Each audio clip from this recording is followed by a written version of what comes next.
अब देखिए हम लोग रिटर्न्स वाला चैप्टर स्टार्ट कर रहे हैं। Returns under goods and services tax law.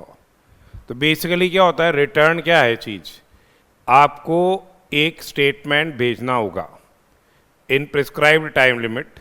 तो ये एक तरह से क्या हो गया, स्टेटमेंट हो गया ऑफ जो बिजनेस एक्टिविटीज़ आप कैरी आउट कर रहे हो। बिजनेस एक्टिविटीज़ कैरी आउट की जा रही है by a taxable person for prescribed period, for prescribed period. तो ये आप स्टेटमेंट भेज रहे हो, और जो स्टेटमेंट आप भेज रहे हो that is basically what, returns. तो रिटर्न एक तरह से क्या हो गया, अपनी जो बिजनेस एक्टिविटीज आप कैरी आउट कर रहे हो कंटेनिंग प्रिस्क्राइब्ड पर्टिकुलर्स, अपना ये जा रहा है क्या, प्रिस्क्राइब्ड पीरियड के लिए डिपार्टमेंट को। तो एक तरह से इंफॉर्मेशन जा रही है हमारी तरफ से, हमारी बिजनेस एक्टिविटीज से रिलेटेड।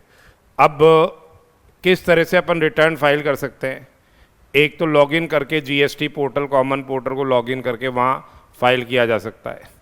एक ऑफलाइन यूटिलिटीज़ प्रोवाइड की जा रही है जीएसटीएन के द्वारा, वो भर के बाद में रिटर्न अपलोड किया जा सकता है। और वैसे सुविधा प्रोवाइडर्स हैं, they help in furnishing of the returns. अब क्या एडवांटेजेस है रिटर्न फाइलिंग की, तो fundamentally this is what, a mode of transfer of information to the tax administration. तो टैक्स डिपार्टमेंट वालों के लिए अपन जो रिटर्न्स में इंफॉर्मेशन सबमिट कर रहे हैं उनको ट्रांसफ़र हो रही है। तो अब ये देखते हैं कि जो रजिस्टर्ड पर्सन्स है उन लोगों ने जो आपका कार्य है जो रिटर्न फाइलिंग का वो प्रॉपर्ली किया है या नहीं किया है, टैक्स लायबिलिटीज़ प्रॉपर्ली असर्टेन की है या नहीं की है, सेल्फ असेसमेंट प्रॉपर किया है या नहीं किया है।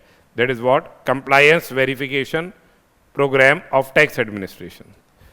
फिर है finalization of tax liabilities of tax payer within the stipulated period of limitation.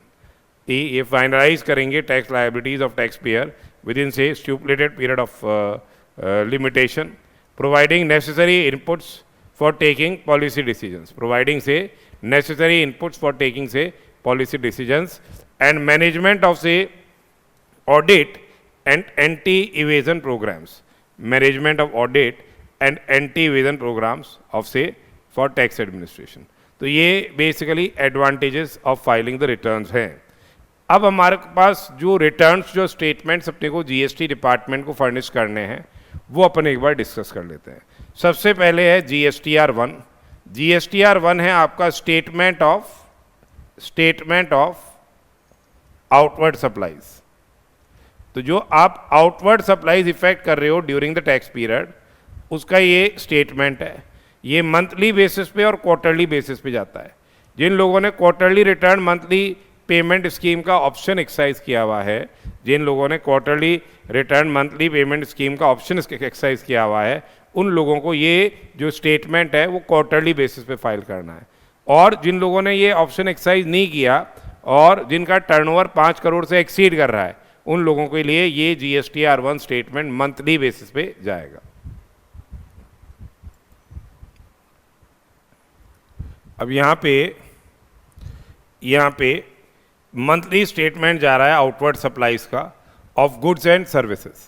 जो रजिस्टर्ड पर्सन्स हैं with annual aggregate turnover greater than ₹5 crore, और जिन्होंने मंथली रिटर्न का ऑप्शन ऑप्ट किया है, या अन्य जिनका टर्नओवर कम है और जिन्होंने मंथली रिटर्न का ऑप्शन ऑप्ट किया है, उनको ये रिटर्न फर्निश करना है। सेक्शन 37 ये बता रहा है स्टेटमेंट ऑफ आउटवर्ड सप्लाईज ये फर्निश करना पड़ेगा by 10th of the next month. हालांकि इसकी प्रेजेंट डेट क्या रहेगी, 11th of the next month है। जो क्वार्टरली रिटर्न मंथली पेमेंट का ऑप्शन ऑप्ट कर रहे हैं, दैट इज रजिस्टर्ड पर्सन जिनका annual aggregate turnover up to ₹5 crore है, वो ये 13th of the month succeeding the quarter which has been से notified as a date of the return. तो 13th of the month succeeding the quarter. उसके बाद है GSTR 3B। GSTR 3B monthly return है। GSTR 3B क्या है, monthly return है। Persons, registered persons जो कि क्या है, रेगुलर स्कीम के अंदर ऑप्ट कर रहे हैं, including the casual taxable person, including casual taxable person, अगर उनका एग्रीगेट एनुअल टर्नओवर किससे एक्सीड कर गया, एनुअल टर्नओवर एक्सीड कर गया 5 करोड़ से इन the preceding financial year. Preceding financial year में 5 करोड़ से ज़्यादा है तो उनको ये मंथली रिटर्न फाइल करना है। GSTR 3B का एक समरी है एक तरह से, ये 20th of the next month करनी है। जिन लोगों ने क्वार्टरली रिटर्न मंथली पेमेंट का स्कीम का ऑप्शन ऑप्ट किया है, जिन लोगों ने quarterly return monthly payment scheme का ऑप्शन ऑप्ट किया है, अगर उनका aggregate annual turnover in the preceding financial year does not exceed 5 crore, तो उनको ये GSTR 3B जो रिटर्न है ये भेजना है bye 22nd of the month या 24th of the month succeeding the quarter, depending upon the state या यूनियन टेरिटरी जहाँ पे वो क्या है रजिस्टर्ड है, डिपेंडिंग अपॉन द स्टेट या यूनियन टेरिटरी जहाँ पे वो रजिस्टर्ड है। फिर आती है बात हमारे पास GSTR 4 स्टेटमेंट। GSTR 4 जो रिटर्न है, GSTR 4 रिटर्न ये कंपोजिशन सप्लायर का रिटर्न है फॉर अ फाइनेंशियल ईयर, ये फर्निश किया जा रहा है। कंपोजिशन सप्लायर का ये रिटर्न है जो फाइनेंशियल ईयर के लिए सबमिट किया जा रहा है composition supplier by 30th April of the next financial year. कब तक? By 30th April of the next financial year.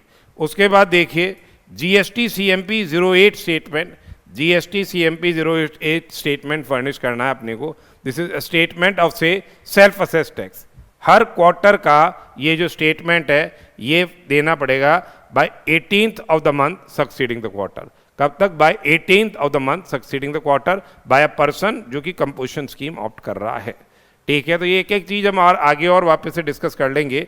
उसके बाद देखिए GSTR 5 ये अपन ने पहले ही पढ़ा था, मंथली रिटर्न फर्निश करना है नॉन रेजिडेंट टैक्सेबल पर्सन को।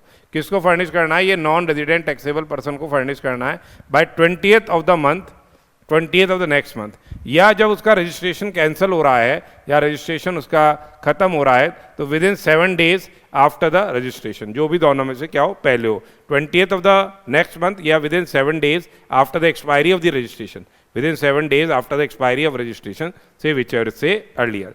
उसके अलावा देखिए GSTR 5A मंथली रिटर्न है जो online information database access and retrieval service दे रहा है, जो OIDR सर्विसेज दे रहा है।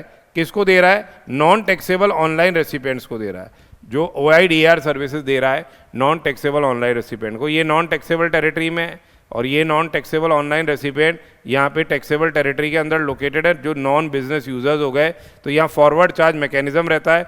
OIDR सर्विस सप्लायर को GSTR 5A रिटर्न भेजना पड़ेगा by 20th of the next month, by 20th of the next month. फिर GSTR 6 ISD का रिटर्न है, इनपुट सर्विस डिस्ट्रीब्यूटर रिटर्न है, मंथली रिटर्न है by 13th of the next month. GSTR 6 क्या है? Furnish करना पड़ रहा है। GSTR 7 मंथली रिटर्न है जो पर्सन्स टैक्स डिडक्ट कर रहे हैं at source, that is what registered persons who are required to deduct tax at source, registered persons who are required to deduct tax at source, उनको ये monthly return furnish करना पड़ रहा है by 10th of the next month. फिर है GSTR 8 monthly statement, जो e-commerce operators हैं वो are required to collect tax at source, उनको ये मंथली स्टेटमेंट फर्निश करना पड़ रहा है by 10th of the next month. GSTR 9 annual return है, GSTR 9 एनुअल रिटर्न है, registered person other than the input service distributor, tax deductors, tax collectors, composition suppliers and casual taxable person and non resident taxable person. क्योंकि composition supplier के लिए 9A form के अंदर जो return था उसको अभी क्या है? एग्जेम्प्ट कर रखा है उन्होंने। उसके अलावा देखिए इनको ये जो एनुअल रिटर्न फर्निश करना है वो कब तक करना है? 31st December of the next financial year. तो अगर आपका करेंट फाइनेंशियल ईयर 20XX/XY है तो ये जो एनुअल रिटर्न है GSTR 9 में 31st दिसंबर 20XY को ये रिटर्न क्या है? फर्निश करना पड़ रहा है। फिर है GSTR 10, ये है final GSTR 9C, sorry GSTR 9C, ये रिकन्सिलेशन स्टेटमेंट है जिन पर्सन्स का एग्रीगेट टर्नओवर 5 करोड़ से एक्सीड कर रहा है। पहले इनके अकाउंट्स ऑडिट होते थे तो ऑडिटेड अकाउंट के साथ रिकन्सिलेशन होता था, अब ऑडिट GST ऑडिट को डिस्पेंस विद कर दिया गया है। तो GSTR 9C रिकन्सिलेशन स्टेटमेंट है, basically registered persons whose aggregate annual turnover in a financial year exceed 5 crore, ये GSTR 9 के साथ आपको क्या है? एनुअल रिटर्न के साथ क्या है? रिकन्सिलेशन फर्निश करना पड़ेगा।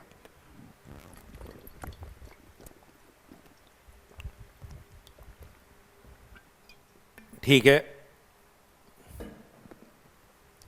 फिर आती है आपके पास GSTR 10 फाइनल रिटर्न है।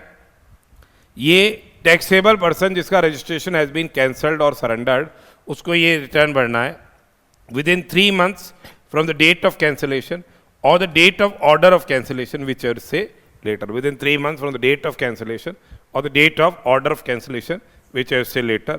उसके अलावा देखिए GSTR 11 जो स्टेटमेंट है, बेसिकली जो UIN होल्डर्स हैं उनको जो इनवर्ट सप्लाईज इफेक्ट हुई है उनको क्या है, ये GSTR 11 स्टेटमेंट फर्निश करना है क्वार्टरली बेसिस पे। तो ये अभी अपन ने क्या है, जो वेरियस रिटर्न्स अपने को फर्निश करना है वो अभी देखिए, ठीक है। अब देखिए GSTR 1 क्या है, this is a statement of outward supplies. GSTR 1 क्या है, स्टेटमेंट ऑफ आउटवर्ड सप्लाई है। जो all registered persons including casual taxable person, उनको क्या है हर महीने का ये GSTR 1 स्टेटमेंट फर्निश करना है by 11th of the next month. जिन्होंने क्वार्टरली रिटर्न और मंथली पेमेंट का स्कीम का ऑप्शन ऑप्ट किया है उनको क्या है, ये GSTR 1 स्टेटमेंट क्वार्टरली बेसिस पे भेजना है, पर उनको इनवॉइस फर्निशिंग फैसिलिटी का ऑप्शन दे रखा है कि वो डिटेल्स ऑफ इनवॉइसेस आप अपलोड कर सकते हो, जिससे B2B सप्लाईज की, जिससे जो रेसिपिएंट है उसको अपना ITC मिलता रहे। क्योंकि हो सकता है उसका रिटर्न मंथली जा रहा हो, आपका क्वार्टरली जा रहा है, तो उसका ITC हेल्डअप हो जाएगा। इसके लिए इन्होंने IFF की फैसिलिटी दे रखी है। तो यहाँ पे देखिए all registered person including the casual taxable person, उनको ये GSTR 1 statement of outward supplies furnish करना है। किनको नहीं करना है, इनपुट सर्विस डिस्ट्रीब्यूटर को नहीं करना है, नॉन रेजिडेंट टैक्सेबल पर्सन को नहीं करना है, कंपोजिशन सप्लायर्स को नहीं करना है, टैक्स डिडस्टर्स को नहीं करना है, ई-कॉमर्स ऑपरेटर्स को नहीं करना है, और सप्लायर्स ऑफ OIDR सर्विसेज को नहीं करना है, क्योंकि इनको अलग से रिटर्न्स, स्पेशल रिटर्न्स फर्निश करने पड़ते हैं। तो बेसिकली यहाँ पे ये स्टेटमेंट ऑफ आउटवर्ड सप्लाईज है। जो B2B सप्लाईज है उनकी इंडिविजुअल जो आपकी इनवॉइस वाइज डिटेल्स जाती है, B2B सप्लाईज की इनवॉइस वाइज डिटेल्स जाती है, ठीक है। उसके अलावा जो B2C सप्लाई है, और अगर इंटर स्टेट सप्लाई है जिसकी इनवॉइस वैल्यू एक्सीड कर रही है 2.5 लाख रुपए, उसकी इनवॉइस वाइज डिटेल्स जाती है। बाकी कंसोलिडेटेड डिटेल जाती है अदर B2C सप्लाईज की, चाहे वो इंटर स्टेट हो, चाहे वो क्या हो इंटर स्टेट हो, चाहे वो क्या हो इंट्रा स्टेट हो, उनकी क्या जा रही है, कंसोलिडेटेड डिटेल्स जा रही है, ठीक है, for each rate of tax. और या स्टेट में for each state. Zero rated supplies हैं जो आपकी डीम्ड एक्सपोर्ट्स हैं, उसकी डिटेल जा रही है।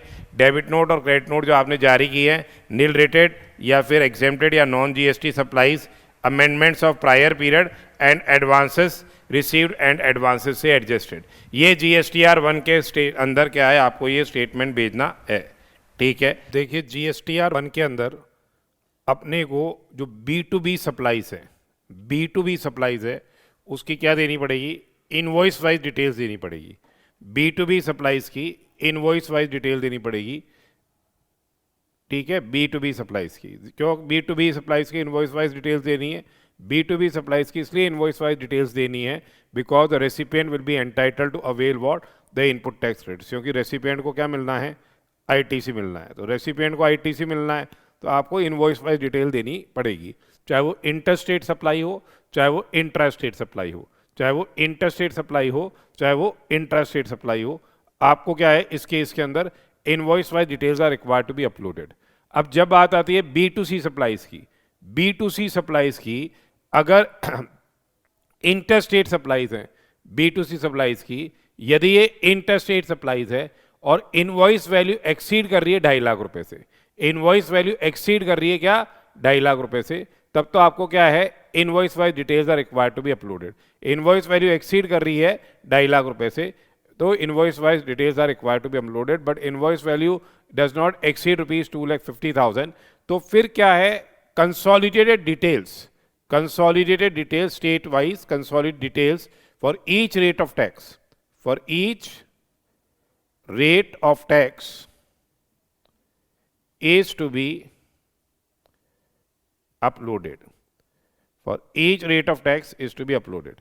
जहां तक B2C सप्लाईज है, इंट्रा स्टेट सप्लाईज है, B2C सप्लाईज है, इंट्रा स्टेट सप्लाईज है, यानी अनरजिस्टर्ड पर्सन को सप्लाई है, यहां पे क्या हो जाएगा, consolidated details are required to be say uploaded, consolidated details they are required to be say uploaded।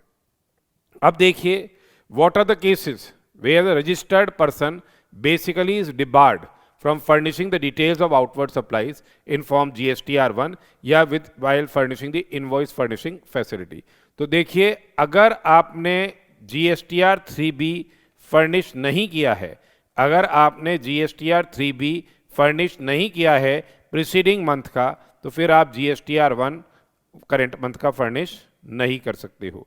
GSTR 3B आपने क्या है फर्निश नहीं किया है प्रीसीडिंग मंथ का, तो आप क्या है फिर आप GSTR 1 फर्निश नहीं कर सकते हो। अगर किसी पर्सन ने QRMP स्कीम ऑप्ट करी है, यदि किसी पर्सन ने QRMP स्कीम ऑप्ट करी है और उसने GSTR 3B फर्निश नहीं किया है, उसने क्या नहीं किया है GSTR 3B फर्निश नहीं किया है प्रीसीडिंग टैक्स पीरियड का, तो फिर वो GSTR 1 फर्निश नहीं कर सकता या इनवॉइस फर्निशिंग फैसिलिटी के माध्यम से इनवॉइस की डिटेल्स फर्निश नहीं कर सकता है।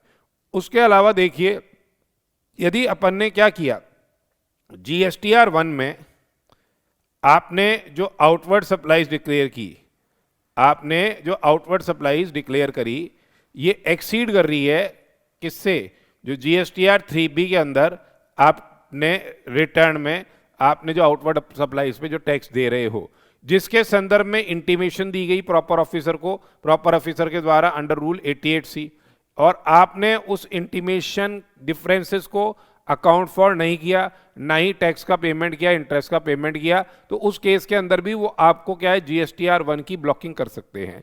तो person to whom intimation has been issued, person to whom intimation has been issued under rule 88C unless he deposits the amount mentioned in the intimation, furnishes a reply explaining the reasons for unpaid amount। उसके हिसाब से, उसी हिसाब से अगर suppose कीजिए GSTR 2B के अंदर आपका ITC जो एलिजिबल है वो 2 लाख आ रहा है, ठीक है, auto drafted statement of ITC में 2 लाख आ रहा है, और आपने उसी टैक्स पीरियड में GSTR 3B के अंदर जो ITC अवेल किया है, जो ITC अवेल किया है वो 2.5 लाख रुपए किया है। तो इस केस के अंदर आपने कितना ITC एक्सेस अवेल कर लिया, आपने एक्सेस ITC अवेल कर लिया 50,000 रुपए, आपने एक्सेस ITC अवेल कर लिया क्या 50,000 रुपए। तो फंडामेंटली उस केस के अंदर या तो आप इसके रीजंस को एक्सप्लेन करो, या ये ITC को आप रिवर्स करो या पे करो, जैसा भी केस है। नहीं करते हो तो फिर आपके ये ब्लॉकिंग कर सकते हैं, GSTR 1 की ब्लॉकिंग की जा सकती है। Person to whom intimation has been issued under 88D1 unless he pays the amount of excess ITC, unless he pays the amount of excess ITC which has been mentioned in the intimation, he has pays the same mentioned in the say the intimation, या furnishes a reply in respect of the excess ITC, या फिर उस registered person ने क्या है अपनी bank account details furnish नहीं की है within the time limits तो स्पेसिफाइड। जो अपन ने देखा था कि भाई बैंक अकाउंट डिटेल्स जब आपका रजिस्ट्रेशन ऑब्टेन हो गया उसके 30 दिन के अंदर, या जो GSTR 1 आप फर्निश कर रहे हो उसकी ड्यू डेट तक आपने क्या है ये डिटेल्स मतलब बैंक की नहीं देते हो, तो आपकी ये GSTR 1 की क्या है क्या कर देंगे ब्लॉकिंग कर देंगे। और जब GSTR 1 की ब्लॉकिंग हो जाएगी तो GSTR 3B भी अब नेक्स्ट टैक्स पीरियड का आप फर्निश नहीं कर पाओगे। प्रीसीडिंग टैक्स पीरियड का आपने GSTR 1 फर्निश नहीं किया तो आप GSTR 1 करेंट टैक्स पीरियड का भी आप फर्निश नहीं कर पाओगे। और ये भी ध्यान रख लेना, जो मैक्सिमम टैक्स पीरियड है, maximum time limit to furnish GSTR 1 हो, ये 3 ईयर्स रही है from the due date of, from its due date. इसी हिसाब से GSTR 3B की भी जो मैक्सिमम टाइम लिमिट है 3 साल है, 3 ईयर्स है। GSTR 8 में भी इन्होंने ये प्रोविज़न बना दिया कि जो ई कॉमर्स ऑपरेटर्स हैं अपना GSTR 8 या 3B या एनुअल रिटर्न में भी टाइम लिमिट दे दी। जो एनुअल रिटर्न आपका जा रहा है GSTR 9 में, सब जगह टाइम लिमिट दे दी कि भाई maximum time limit to furnish the returns क्या रहेगी 3 years from the due date. हालांकि इस टाइम लिमिट को क्या किया जा सकता है, एक्सटेंड किया जा सकता है। 1 हो चाहे 3B हो चाहे 8 हो चाहे 9 हो, मैक्सिमम टाइम लिमिट क्या रहेगी 3 साल रहेगी। ठीक है, तो ये आपको ध्यान में रखने वाली बात है। जिन लोगों ने क्वार्टरली स्टेटमेंट का ऑप्शन ऑप्ट किया है, जो रजिस्टर्ड पर्सन्स होते हैं जिनका एग्रीगेट टर्नओवर किससे ज़्यादा नहीं है, aggregate turnover preceding financial year में does not exceed 5 crore, does not exceed 5 crore, उन लोगों को जो उनको क्या है क्वार्टरली स्टेटमेंट फर्निश करना है quarterly statement by persons opting for से quarterly return monthly payment scheme. अब इन लोगों के क्या है, इनवॉइस फर्निशिंग की फैसिलिटी दे रखी है। जो डिटेल्स है इनवॉइस की डिटेल्स वो अपलोड कर सकते हैं मंथ पहले महीने की, जैसे सपोज की अप्रैल के महीने की उन्होंने अपलोड करनी है 13 तारीख तक, 13 मई तक ये अपलोड करनी है। कंटिन्यूस बेसिस पे ये अपलोड की जा सकती है। मंथ 2 की भी ये अपलोड कर सकते हैं, कब तक, 13 मई तक ये अपलोड कर सकते हैं। B2B सप्लाईज की, जहाँ इनवॉइस वैल्यू क्या है, इससे एक्सीड नहीं करनी चाहिए। जो इनवॉइस की जो टोटल वैल्यू ऑफ सप्लाई है, जो टोटल जो इनवॉइस की वैल्यूज़ हैं जो ये अपलोड कर रहे हैं, must not exceed ₹50 lakhs, must not exceed ₹50 lakhs। और मंथ 3 की GSTR1 स्टेटमेंट में चली जाएगी, मंथ 3 की GSTR1 में चली जाएगी। तो जो इनवॉइस की डिटेल्स इन्होंने B2B सप्लाईज की फर्निश कर दी मंथ 1 की और मंथ 2 की, मंथ 1 की और मंथ 2 की, ये डिटेल्स वापस से फर्निश करने की इनको रिक्वायरमेंट नहीं है GSTR1 के अंदर। और ये जो डिटेल्स ये फर्निश कर रहे हैं ये रिफ्लेक्ट हो जाएगी नेक्स्ट डे के अंदर GSTR2A में, GSTR2B में, GSTR4A में और GSTR6 ऑफ द रेसिपिएंट्स। ठीक है। अब जिन लोगों ने इनवॉइस फर्निशिंग फैसिलिटी का ऑप्शन ऑप्ट नहीं किया या जो इनवॉइसेस की डिटेल्स इन्होंने IFF में अपलोड नहीं करी है, वो आपको क्या है GSTR1 के अंदर क्या है अपलोड करनी है। ठीक है। और ये कब तक करनी है, on or before 13th of the month of the next quarter. Invoice में क्रेडिट नोट्स और डेबिट नोट्स भी शामिल है। अब यहाँ पे जो टोटल इनवॉइस वैल्यू जो B2B इनवॉइसेस की ये रेस्ट्रिक्ट की गई है 50 लाख रुपए पर मंथ। वैसे 12 से करोगे तो 6 करोड़ हो जाता है। ठीक है। तो ये अभी IFF की बात थी, आगे और डिस्कस कर लेंगे।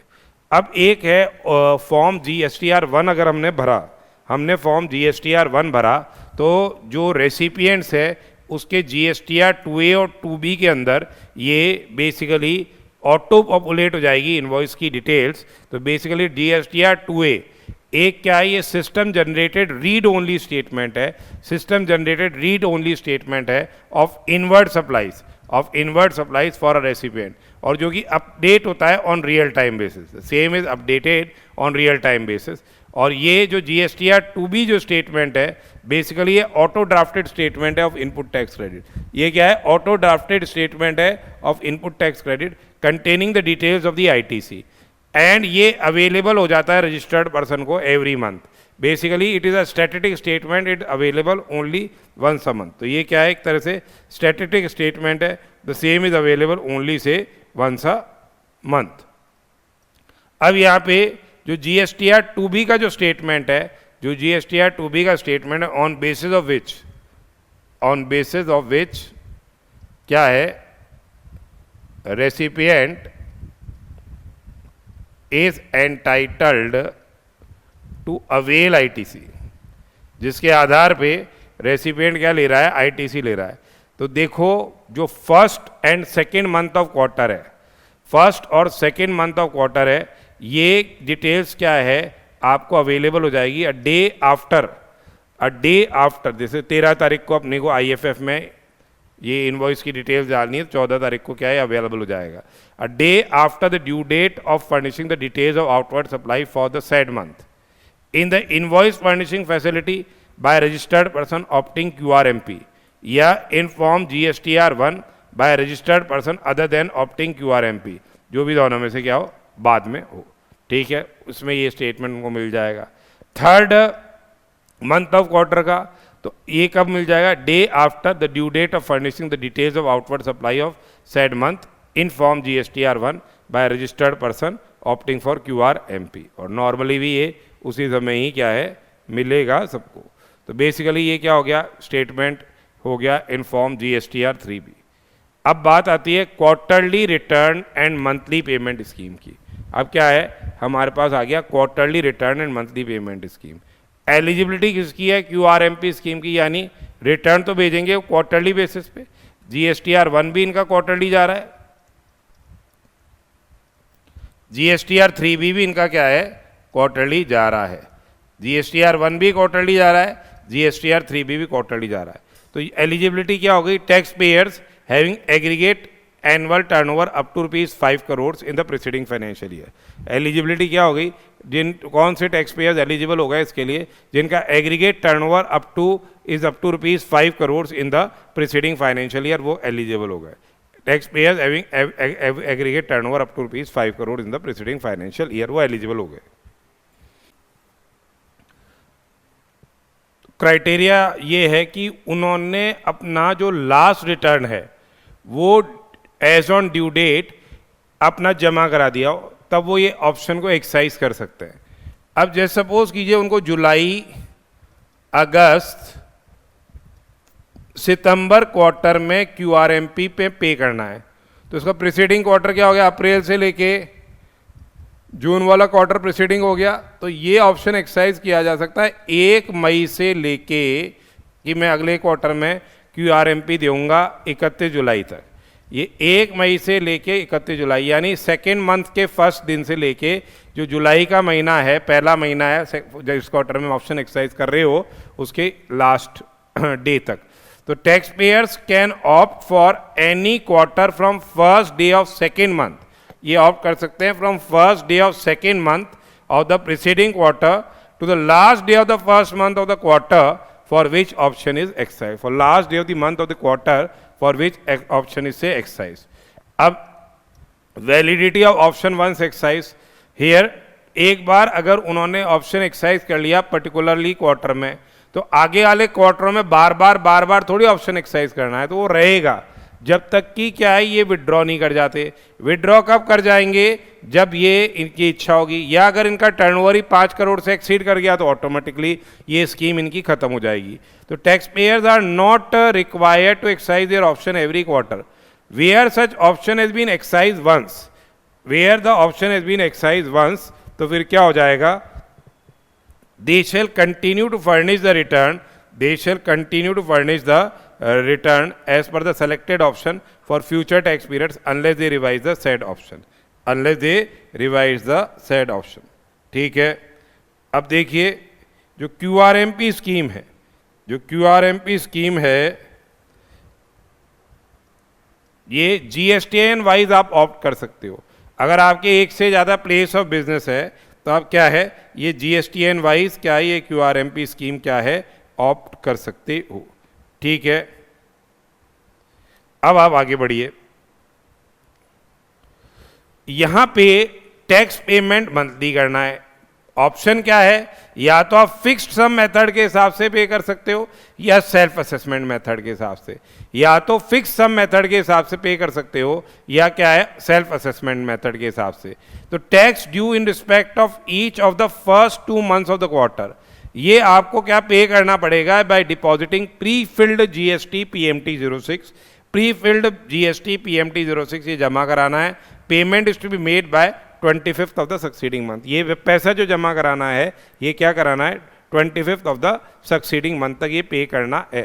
ठीक है, फिक्स सम मेथड क्या हो गया, यहाँ पे अगर आपने पिछला जो रिटर्न है QRM मतलब ये आपने क्वार्टरली रिटर्न फर्निश किया हुआ है, जो पहले वाला रिटर्न क्वार्टरली है, तो अब क्वार्टरली रिटर्न में अगर आपकी 100 लाख की टैक्स लायबिलिटी आई हुई है तो इसका क्या 35% पहले मंथ में और 35% क्या दूसरे मंथ में।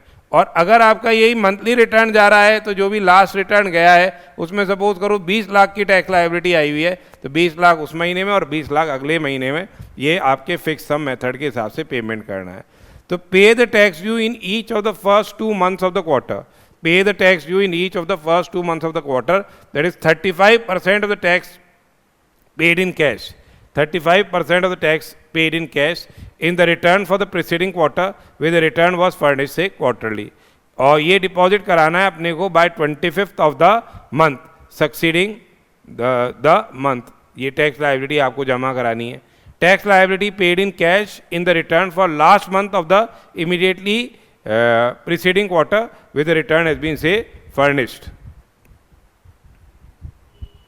ठीक है, ये तो ये tax liability is paid in cash in the return for the last month of the immediately preceding quarter where the return was say furnished monthly। एक आता है अपने को self assessment method. Self assessment method में tax payers can pay the tax considering the liability on the inward and outward supplies. जो भी आपकी inward और आउटवर्ड सप्लाईज है उसके हिसाब से आप डिस्चार्ज कर दीजिए in form GST PMT 06, in form GST PMT 06। ठीक है, ठीक है। अब जो मंथली पेमेंट ऑफ टैक्स है through this method would not be available to those registered persons who have not furnished the return for the completed tax period of the preceding month. ये monthly payment of tax to this method would not be available to those registered persons who have not furnished the return for complete tax period of the preceding month.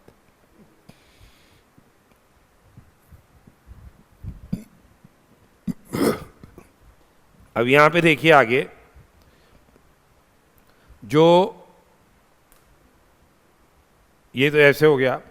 अब furnishing of details of the outward supplies, outward supply की बात करें, furnishing of details of outward supplies, तो GSTR 1 form के अंदर, GSTR 1 form इनको quarterly basis पे ये रिटर्न फर्निश करना है, पर इनके पास ऑप्शन है जो अपन ने पढ़ा था, इनवॉइस फर्निशिंग फैसिलिटी का ऑप्शन है कि ये जो B2B सप्लाईज है up to value of ₹50 lakh, उसकी हर महीने आप क्या है इस इनवॉइसेस की डिटेल्स अपलोड कर सकते हो अगले महीने की 1 से 13 तारीख के बीच में। वैसे कंटिन्यूस अपलोडिंग क्या है आपको अलाउड है। Invoice pertaining to last quarter आपको अपलोड करने की जरूरत नहीं है, ये अपलोड सिर्फ GSTR 1 में ही, इनवॉइस की डिटेल्स GSTR 1 में ही अपलोड की जाएगी। जो इनवॉइस अपलोड होगी यूजिंग इनवॉइस फर्निशिंग फैसिलिटी, ये GSTR 2A और 2B ऑफ रेसिपिएंट के अंदर रिफ्लेक्ट हो जाएगी। उसके अलावा details of invoices furnished in the first month of 2 months, मैंने आपको बताई दिया, दोबारा से इसको GSTR 1 के अंदर अपलोड करने की रिक्वायरमेंट नहीं है। अगर रजिस्टर्ड पर्सन ये चूज करता है कि मैं तो इनवॉइस फर्निशिंग फैसिलिटी का ऑप्शन चूज नहीं करता, तो instead of furnishing the details of outward supplies made during a quarter in form GSTR 1, instead furnish the details of what the outward supplies made during the quarter in form say GSTR 1। अब IFF है basically invoice furnishing facility for tax payers say filing quarterly return. ये invoices to be furnished from 1st to 13th day of the succeeding month, for first month of the quarter, for second month of the quarter, up to a cumulative value of rupees say 50 lakh. ये आपने अभी पहले पढ़ ही लिया था। अब इन लोगों को क्वार्टरली फाइलिंग करनी है GSTR 3B की, GSTR 3B की क्वार्टरली फाइलिंग करनी है इनको बाय 22nd या 24th of the month succeeding the quarter. जो अमाउंट ये डिपॉजिट कराएंगे in the first 2 months can be debited only for offsetting the liability. जो अमाउंट डिपॉजिट किया जाएगा in the first 2 month can be से debited only from offsetting the liability. ठीक है, और cancellation of the registration GSTR 3B, जो भी अगर इनका रजिस्ट्रेशन कैंसिल भी हो जाता है for the first 2 months of the quarter, ये देना पड़ेगा। ठीक है, अब क्या बेनिफिट्स है QRMP स्कीम की? 12 रिटर्न भरने पड़ते थे GSTR 1 के, GSTR 3B के, अब आपको 4 ही भरने हैं। तो सिग्निफिकेंट रिडक्शन हो गया of compliance burden of tax payer. There is what significant reduction of the compliance burden of the tax payer. Only 4 GSTR 3B returns to be filed by the taxpayer instead of 12. Only 4 GSTR 3B returns are to be filed instead of tax 12. ठीक है, only 4 GSTR 1 returns are to be filed. Payment monthly basis पे करना है और इनको option भी दे दिया, invoice की डिटेल्स अपलोड कर सकते हो बाय यूजिंग से इनवॉइस फर्निशिंग फैसिलिटी। ठीक है, उसके अलावा देखिए एलिजिबिलिटी क्या है, मैंने बताई दिया। अगर आपका aggregate turnover in the preceding financial year up to rupees say 5 crore, आप क्या रहोगे, एलिजिबल रहोगे। ठीक है, manner of computing the aggregate turnover, details furnished in the returns for the tax periods in the preceding financial year, they are to be taken into account. ठीक है, और non eligibility, जब आपका एग्रीगेट टर्नओवर क्या है 5 करोड़ से ऊपर पहुंच जाएगा in the current financial year, तो आप एलिजिबल नहीं रहोगे।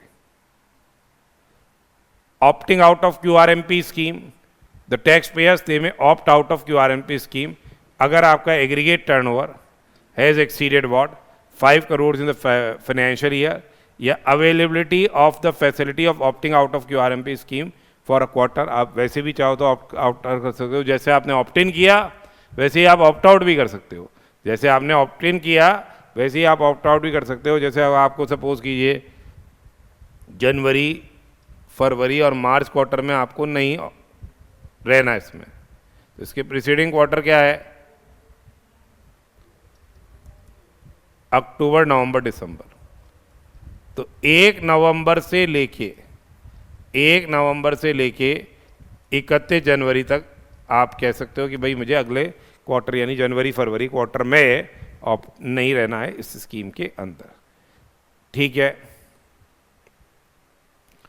अब इनका जो GSTR 3B रिटर्न है वो क्वार्टरली जाएगा बाय 22nd या 24th of the month succeeding the quarter, depending upon the state in which they are say registered. अब इंटरेस्ट की बात करें, ड्यू डेट अगर अदर GSTR अदर फाइलर्स की बात करते हैं तो मंथली है उनका, और ये जाएगा ऑन और बिफोर से 20th of the month succeeding the quarter in which the return is furnished, by 20th of the month succeeding the quarter in which the return is furnished। जहाँ तक applicability of interest और for fix sum method tax payers, ठीक है, जहाँ auto calculated fix sum is paid for first 2 months of the quarter, जो 35% या जो भी लास्ट मंथ के रिटर्न है उसके हिसाब से आपने जो अमाउंट जमा कराया है, तब तो कोई interest would not be payable even if the liability of said month is found higher, तब भी आपको इंटरेस्ट नहीं देना है। If GSTR 3B of the quarter is filed by the due date by discharging the entire liability. और अगर क्या है, ये tax payer makes monthly payment beyond the due date तक जमा कराओगे तब नहीं, और बियॉन्ड ड्यू डेट है तो interest is payable at the applicable rate.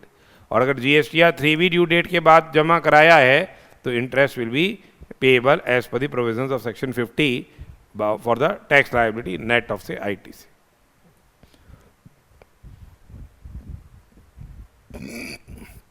उसके बाद देखिए, जो self assessment method tax payers हैं उनको इंटरेस्ट पेएबल होगा as per the provisions of section 50 of the CGST act for tax और any part thereof net of ITC which remains unpaid beyond the due date for first or second month of the quarter।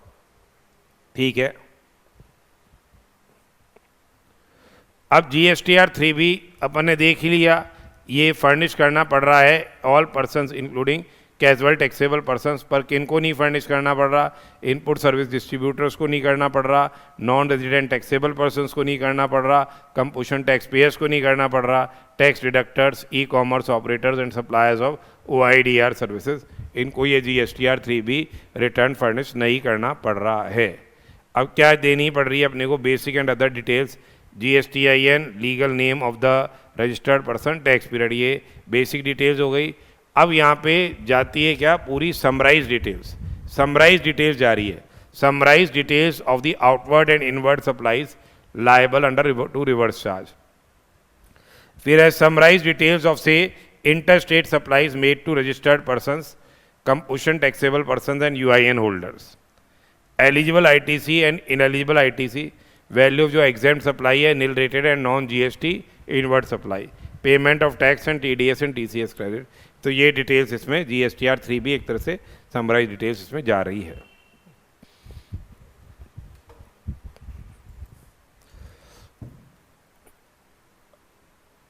तो composition suppliers को देखिए GSTR 4 return भेजना है, composition suppliers को क्या है, GSTR 4 return भेजना है। ये कब तक भेजना है, ये by 30th April of the succeeding financial year, ये GSTR 4 रिटर्न भेजना है by 30th April of the succeeding financial year. ठीक है, इसमें क्या जाएगा, GSTIN की, legal name, trade name, TDS and TCS credit, tax interest late fees and refund claimed in the electronic say cash ledger. तो ये आपकी डिटेल्स जा रही है, बेसिक अदर डिटेल्स। उसके अलावा इनवॉइस वाइज डिटेल जा रही है of all inward supplies, inter state हो या इंट्रा स्टेट सप्लाईज हो, and received from registered unregistered person including reverse charge supply and import of service. तो इनवॉइस वाइज डिटेल्स जा रही है। समरी जा रही है ऑफ सेल्फ असेस्ड, समरी जा रही है of self assessed liability as per GST CMP 08 net of advances credit and debit notes and any other adjustments due to amendment tables. ठीक है, ये जा रहा है।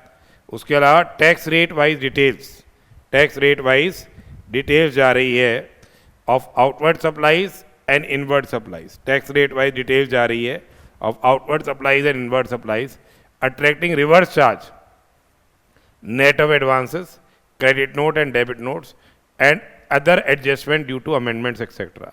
और कंसोलिडेटेड डिटेल जा रही है किसकी, आउटवर्ड सप्लाईज की एक तरह से। तो ये tax wise details consolidated outward supplies की डिटेल जा रही है बेसिकली, क्योंकि ITC तो मिलना नहीं है सामने वाले को, इसलिए इनको खुद को ITC मिलता नहीं है।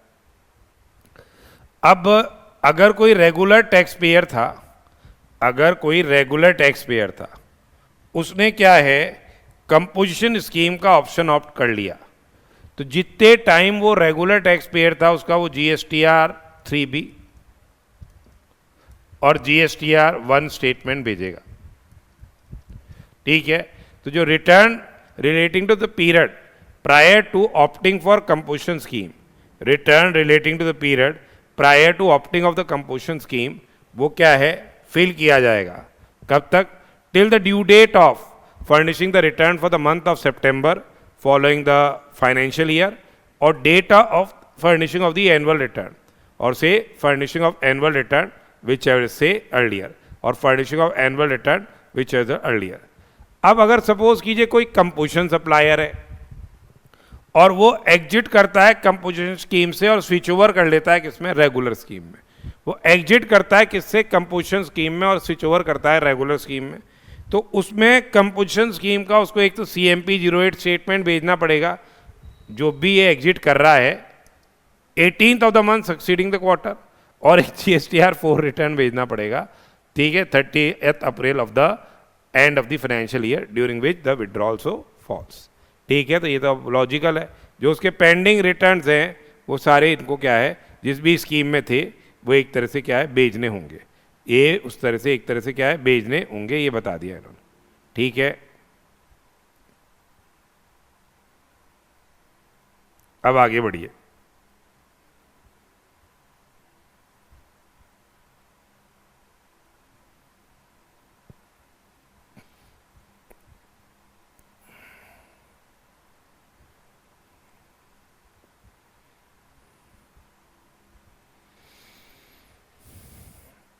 अब है जहाँ तक रेक्टिएशन ऑफ रिटर्न्स की बात है, रिवीजन ऑफ रिटर्न हो सकता है क्या, रिवीजन नहीं हो सकता। रेक्टिएशन हो सकता है bye way of amendment entry, यानी रेक्टिएशन कर सकते हो आप bye way of amendment entry. अगर कोई in case of any error या omission in the return is furnished।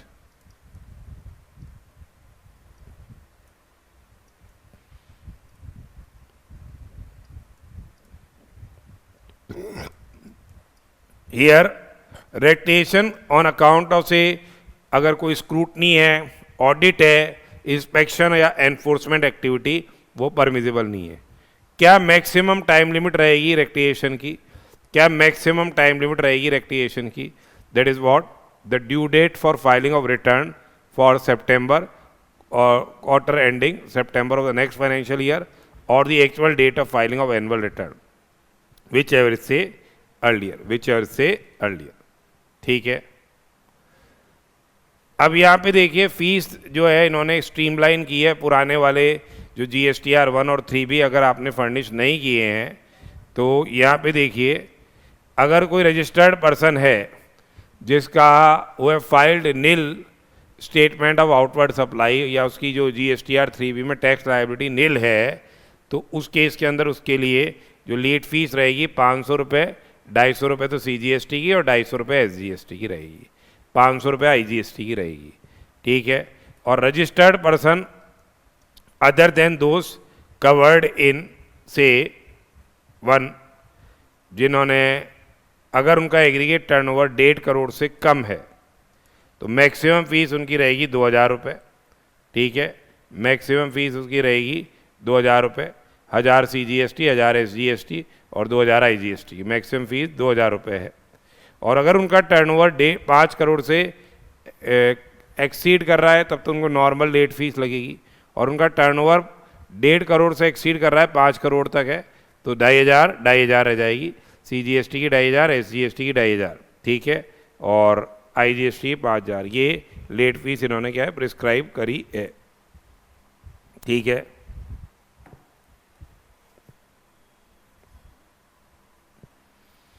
अब fees for delayed furnishing of GSTR 4 where total tax in GSTR 4 nil है तो 500 रुपये लेट फीस रहेगी, और रजिस्टर्ड पर्सन जिनकी फ़ीस GST की लायबिलिटी आ रही है 2000 रहेगी, 1000 CGST के और 1000 क्या SGST के, 1000 CGST और 1000 SGST, ठीक है। GSTR 7 में 25 rupees every day during which failure continues या 1000 रुपये विच से लोअर, ये GSTR 7 में, ठीक है। 25 rupees every day during which failure continues और 1000 रुपीज़ विच से लोअर, तो ये लेट फीस के प्रोविजंस दे रखे हैं। अब 48 बता रहा है क्या आपको, GST goods and services tax practitioners हो गए। कौन हो गए गुड्स और सर्विसेज टैक्स प्रैक्टिशनर्स? गुड्स और सर्विसेज टैक्स प्रैक्टिशनर्स हो गए अ पर्सन जो कि इंडियन सिटीजन है, अनसाउंड माइंड का नहीं है, इंसॉल्वेंट नहीं है, कन्विक्ट नहीं हुआ है कोर्ट के तहत, और वो रिटायर्ड ऑफिसर हो सकता है कॉमर्शियल टैक्स डिपार्टमेंट का ऑफ एनी स्टेट गवर्नमेंट या CBIC, who during service under government has worked in post for not lower than what rank of group B gazetted officer for a period of say greater than or 2 years, या he has acquired prescribed qualification या enrolled as sales tax practitioner for a period not less than say 5 years। अब क्या activities हो सकती है which can be undertaken by GST practitioner? ये क्या कर देंगे, फर्निश करेंगे statement of outward supplies, annual return, monthly return, final return furnish करेंगे।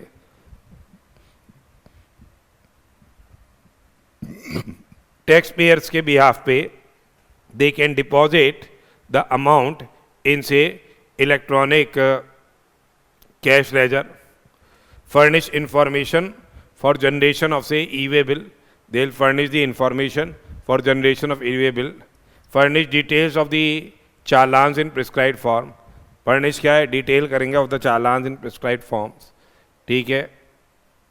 file an application for amendment or cancellation, file an intimation to pay tax under composition scheme or to withdraw from scheme, appear कर सकते हैं as an authorise representative. उसके अलावा return refund के लिए file कर सकते हैं और एप्लीकेशन फॉर रजिस्ट्रेशन, अमेंडमेंट और कैंसिलेशन फाइल कर सकते हैं। इसके लिए कंफर्मेशन सॉर्ट किया जाएगा किससे, कंसर्न पर्सन से, तभी इसका क्या होगा, अप्रूवल होगा। इंफॉर्मेशन रिटर्न सेक्शन 150 में जा रहा है।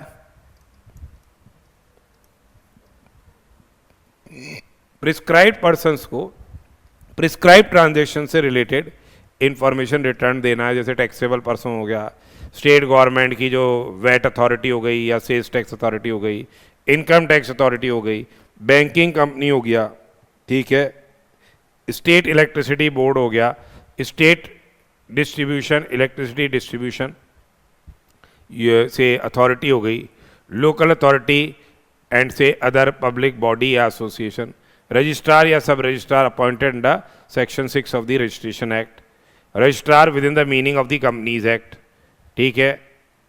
Registering authority empower to register the motor vehicle, collector under land acquisition act, recognise stock exchange हो गया, डिपॉजिटरीज हो गए, आरबीआई ऑफिसर्स हो गए, जीएसटीआईएन हो गए, यूआईएन होल्डर्स हो गए एंड अदर स्पेसिफाइड पर्संस। कितनी क्वांटम ऑफ पेनल्टी लगेगी, 100 rupees every day during which the failure continues, या 5000 रुपये विच एवर इससे लेस, अगर आपने ये रिटर्न नहीं भेजा तो। Due date of payment of tax क्या है? पेमेंट हो जाना चाहिए on or before 20th of the every month for every registered person opting for composition scheme by 18th of the month succeeding the quarter. QRMP scheme के लिए अलग अलग अपन ने देख ही लिया। अब रिवीजन ऑफ रिटर्न्स में का कोई प्रोविजन नहीं है, there is no mechanism for filing revise returns for से एनी करेक्शन और ओमिशन। आप क्या है ये कर सकते हो by way of amendment entries. ये कैसे कर सकते हो? बाय वे ऑफ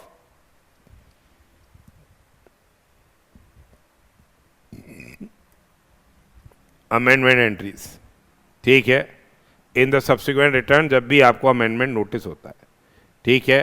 पर ये कब तक कर पाओगे? Return for the month of September या date of filing of annual return which is earlier. Annual return furnish करना है अपने को 31 December of the next financial year, और उसके अलावा taxpayers they are required to furnish a reconciliation statement also, अगर उनका एग्रीगेट टर्नओवर 5 करोड़ से एक्सीड कर रहा है।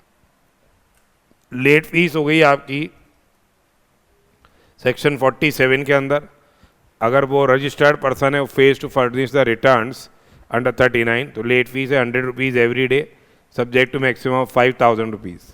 ये CGST है 100 rupees every day subject to maximum 5000 SGST है। पर अभी अपन ने रिवाइज लेट फीस देख ही ली थी, और 9 और 9A में अगर आपने नहीं फर्निश किया तो 100 रुपीज़ एवरी डे है subject to maximum of 0.25% of turnover in state या यूनियन टेरिटरी। एनुअल रिटर्न की आ गई। तो ये अभी अपन ने क्या है रिटर्न रिलेटेड सारे डिस्कशंस अभी करे हैं।